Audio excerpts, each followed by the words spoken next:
Today, ladies and gentlemen, maaf karna, I never learned Urdu in school, so I'll have to speak in English, and I'm sure you all understand. Today, ladies and gentlemen, we celebrate the anniversary of the birth of our beloved Prophet ﷺ, who laid through his guidance, through the guidance of Allah, his wisdom and his kind preaching, the foundations for humanity. Brothers and sisters, I want to actually take a small moment to congratulate the Central Division Milaad group for hosting today's celebration. We are not only celebrating the anniversary of the birth of the Prophet, peace be upon him, but also the essence of mankind. We are also celebrating the teachings which gives rise to our religion, and it reminds us about tolerance. It reminds us about construction rather than destruction. Our Rasul, peace be upon him, was very tolerant. He was also very patient. He never condescended other religions. Never, ever. All of us as Muslims are taught that we must respect all religions. He respected and acknowledged everyone and their religion. Ladies and gentlemen, certainty as a nation that continues to progress, or certainly as a nation that continues to progress, these teachings of our beloved Prophet are something that we can actually learn from. And we should learn from every day. As we are recovering from the COVID-19 pandemic, collaboration and tolerance are critical contributions to building a resilient nation. We take these words lightly. We shouldn't. Collaboration and tolerance.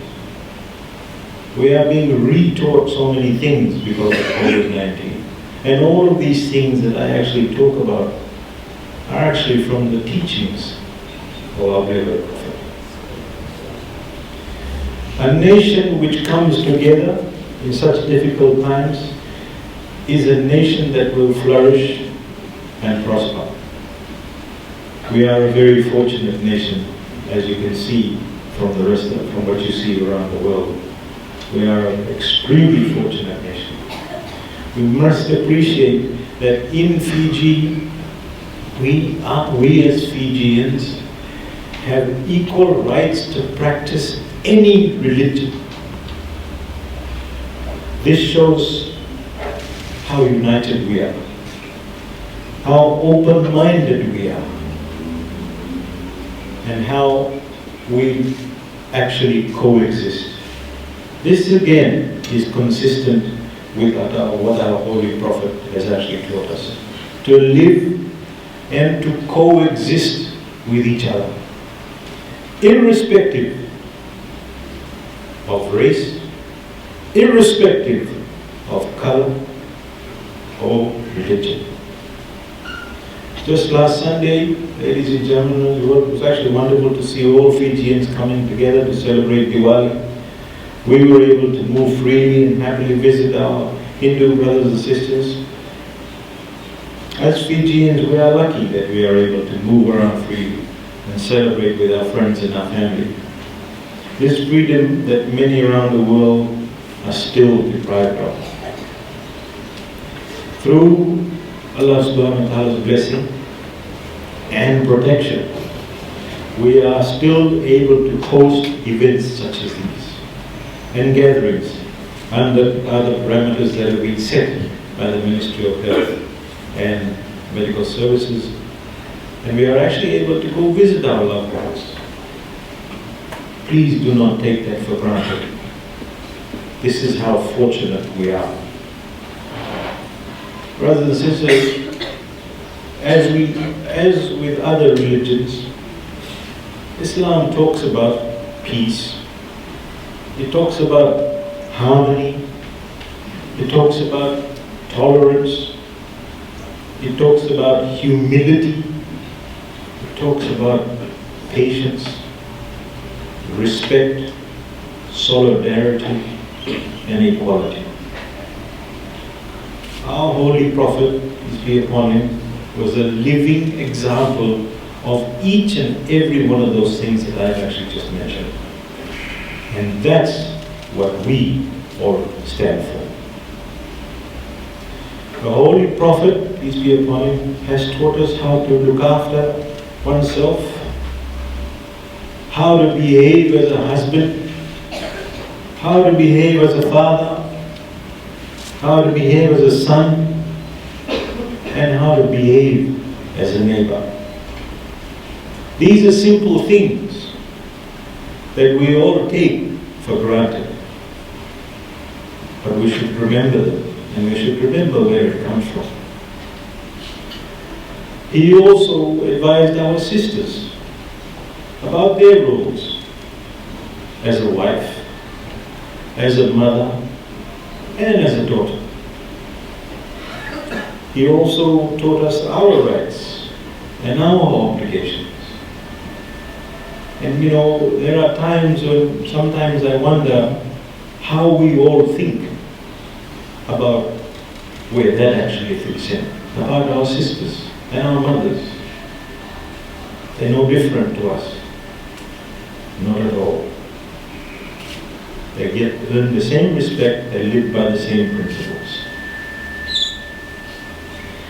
The Prophet Muhammad, peace be upon him, taught us our rights and our obligations, that we are equal in the eyes of our Creator.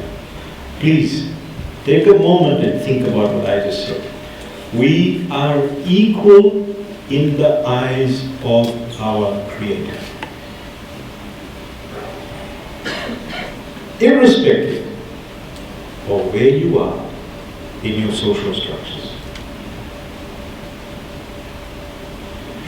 But how much of these teachings do we actually practice? How much of these teachings do we actually practice? This is actually a good time for self-reflection and how to incorporate those teachings in our lives.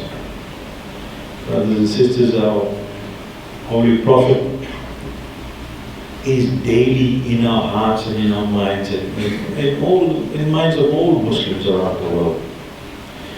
Despite him passing, leaving us 1400 years ago, his name continues to be called out on every corner of the globe 5 times a day. Now, again, put that in your head and think about his teachings and exactly what I just said. His name gets called out 5 times a day. So when you come to these occasions, what you take back with you, go home and reflect. But the Imams will tell you, go home and reflect and think. I'm not an Imam by any profession. I'm a Shafi Muslim who grew up with teachings at home. But the one thing I know is the love of my Prophet and how much I love my Prophet, the same way that's been mentioned earlier. But his teachings are what we must live by. It is important that we should not only recite his name, but we must live through the teachings that he has actually left us. Kindness, compassion, humanity, all of those things that I've actually mentioned. In closing, ladies and gentlemen, my message this morning is, let's make the celebration of his birth an encouragement that brightens the way for us to live and realize and the concept and the true concept of humanity, of understanding, of kindness and forgiveness. Let us work towards being good ambassadors of Islam by applying the true teachings of our religion and achieving our purpose. We need to collectively send a message collectively send a message, and I do not say this lightly, about the tolerance within us of all religions. And that is a conduit to world peace and the compassion of all humanity. So when you go home this evening and sit down, hold your wife's hand. You're allowed to do that. Hold your wife's hand. And please, today we're celebrating Prophet Muhammad's birthday. Smile. It's not a crime to smile. Take some of the thoughts you have from here today back with you and discuss it more with your children and your wife and your sisters. And remember how much they contribute also. When I mentioned earlier on that yes, my mom was the president of Fijian Minister. Yes, she was. Fijian Minister is a phenomenal institution of this place that we stand in. This is our women who work very hard to put this place together. Our women who have stood at the forefront in Fiji and challenged things as citizens. Why? Because they were good, strong Muslims. They had the strength to do so. But don't leave them behind. I urge you all to remember that, because that's not what the Prophet taught us. With those few words, ladies and gentlemen, thank you very much. Appreciate the invitation for today, and looking forward to listening to a few more speeches from the audience. Shukriya. Assalamu alaikum wa rahmatullahi wa barakatuh.